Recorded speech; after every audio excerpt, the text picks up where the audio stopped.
Yo, what's up guys? Welcome back to the channel. In today's video, I'm going to show you how to set Digit to save after bills are paid.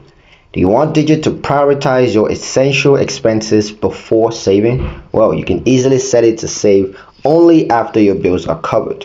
Let me show you how to do it. So first, open the Digit app and tap your profile icon and then select linked accounts. From here, link the account where your bills are typically paid from, because this helps Digit to monitor your transactions accurately. Next, go to Settings and then tap on Smart Savings. Look for the option labeled Save After Bills Are Paid, and once you find it, toggle it on.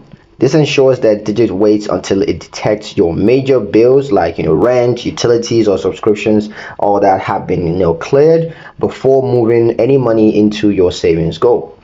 This feature helps you to avoid cash flow issues and gives you more control over when saving happens. Be sure to keep your bill payment consistent so that Digit can recognize them accurately. Stay in control while you save smarter. And that's pretty much it for the video, guys. Hope you liked it. Hope you found the information here useful enough. If you did, like the video, comment down below, let me know what you thought. Share the video with your friends and subscribe to the channel if you haven't done so already. And I'll see you in the next one.